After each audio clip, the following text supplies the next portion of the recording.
If you're in the UK, you probably thought that you could keep buying petrol and diesel cars up to 2030, when the ludicrous ban on these cars is supposed to take place. But you'd be wrong, because one of the many unintended consequences of the policy is that automakers will start rationing availability of their gas cars well before that. Why? Because the policy requires that even in 2024, 22% of cars sold by each manufacturer must be EVs. And every extra gas car above that 78% limit that they sell will incur a fine of £15,000. And because there is no hope whatsoever of these car makers selling enough EVs to meet that target, they are reducing the number of regular cars sold to artificially boost the percentage of EVs and avoid the fines. So in this video, as well as looking at another truly horrific month for EV sales in Germany, we'll see how regular gas cars will become a very scarce commodity in the very near future. And welcome to that future, because it's here today. Welcome back to MGUY, British engineer and lawyer, now Sydney-based YouTuber. Be sure to follow me on the usual socials for more content, links in the description, and please make sure you're subscribed and have enabled all notifications so you don't miss out on any future videos. So starting with Germany, and it's the same old story, as August sales figures show the German EV market continuing to shrivel up and die, continuing the trend that started back in December of last year, when the spigot of generous government subsidies was unceremoniously shut off. German car sales plunge in August as EV slump worsens. Sales of new cars plummeted in Germany in August, official data showed Wednesday, dragged down by a record fall in demand for electric vehicles in Europe's biggest auto market. A total of 197,322 new cars were registered in Germany last month, the KBA Federal Transport Authority said, a 27.8% drop on a year earlier. The fall was led by a historic decline in sales of battery-powered electric vehicles, EVs, the VDIK Car Importers Federation said, which plunged by 68.8% to just over 27,000 units. The electric slump was partly down to a comparison effect with August 2023, when drivers rushed to buy EVs before certain government subsidies ran out. But German EV sales have been on a downward path all year in the wake of the phase-out of purchase incentives, adding to the headwinds for car makers as they face stricter climate targets in coming years and stiffer competition from abroad. Electric mobility has gone into reverse gear in Germany, said EY analyst Konstantin Gall, adding that he saw little improvement ahead. Customers currently prefer combustion engines if they decide to buy a new car at all, he said, predicting that EV sales this year would be significantly lower than in 2022 and 2023. And it's so bad that Volvo is scurrying away from its earlier promises of an all-electric future by a week next Tuesday or something, and Volkswagen threatening to close an entire factory. VW warns of plant closures, forced layoffs in Germany in cost-cutting drive.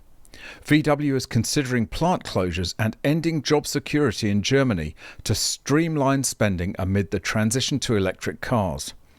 Berlin, Volkswagen Group said it can no longer rule out plant closures in Germany as it seeks ways to save an extra several billions of euros at its core VW brand. The automaker could also implement compulsory layoffs in Germany, terminating a job security program that ruled out forced redundancies until 2029.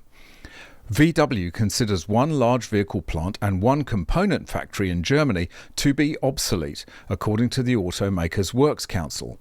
Any shutdowns would mark the first closures in Germany during the company's 87-year history, setting VW up for a clash with powerful unions.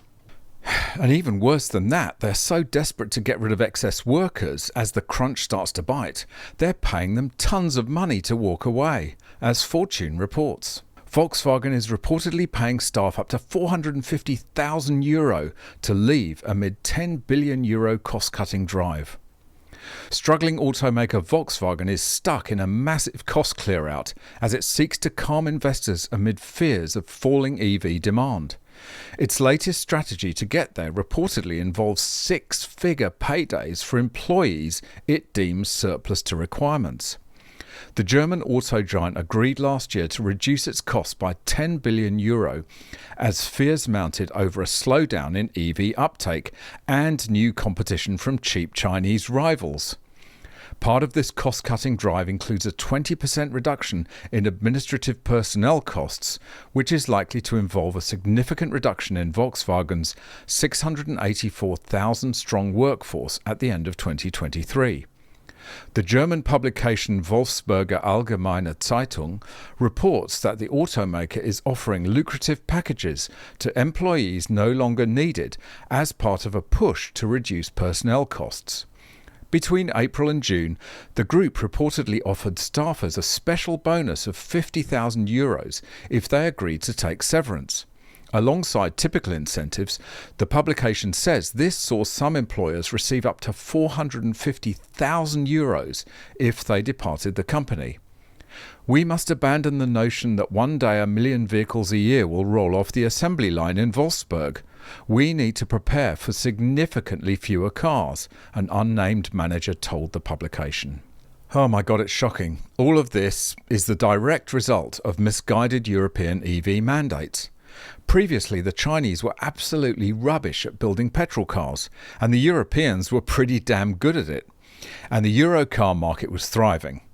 But now the Chinese are pretty damn good at building cheap EVs, and European manufacturers are pretty bad at it.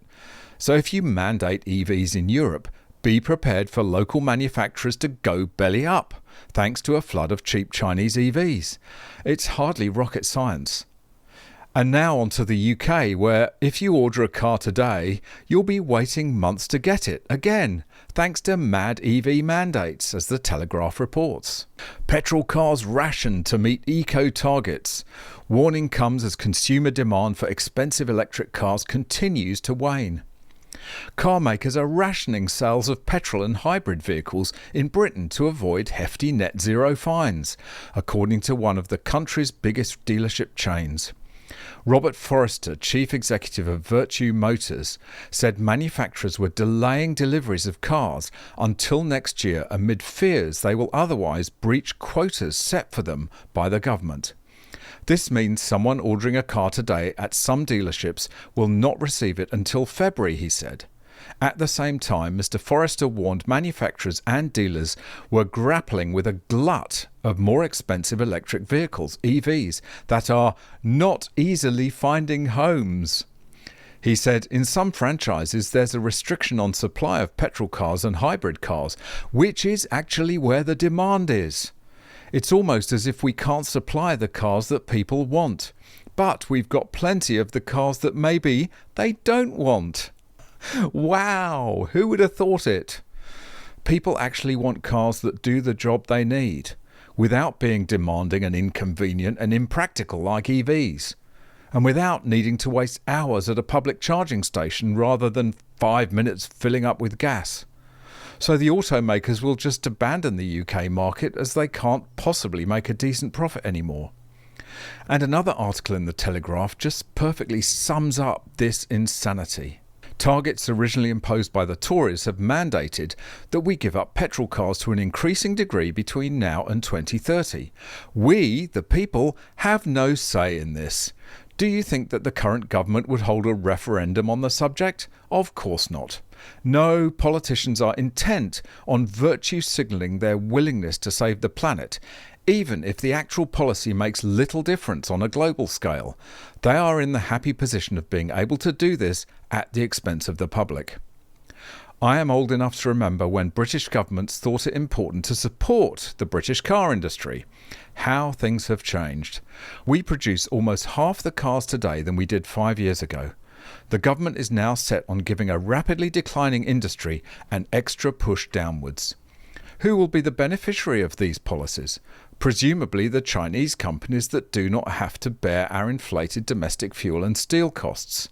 Their electric cars are cheap enough for the industry to pose a major threat to its European and American counterparts. We are therefore effectively subsidising China, a country whose government persecutes the Uyghurs, threatens an invasion of Taiwan, and commits other miscellaneous acts of bullying against Vietnam, the Philippines and Australia. It is also a country that builds about 30 or more new coal-fired power stations a year, more than the rest of the world combined. Who would be surprised if, in a few years' time, the government were to decide that the extra CO2 produced in making an electric car and the toxicity of the minerals dug up to make the batteries mean that electric cars are a bad idea after all? It would not be the first U-turn. Our masters bullied us to buy diesel cars not so long ago, and then did a handbrake turn. When it comes to cars, politicians of all stripes seem to make one rotten decision after another. Amen to that. The diesel fiasco is conveniently chucked into the dustbin of history, but thousands of people would have lost thousands of pounds thanks to that particular automotive thought bubble. And many will be paying massive ULEZ charges, which are now levied on those same diesel cars that were, just a few short years ago, the future. As I've said before, governments are hopeless at picking winners, and the mandating of EVs in the US, Europe and elsewhere in the West will ensure the entire collapse of the domestic car market, and we'll all be driving burn-your-driveway EVs. If that's the future they want, then I'm afraid to say they're well on their way to getting it.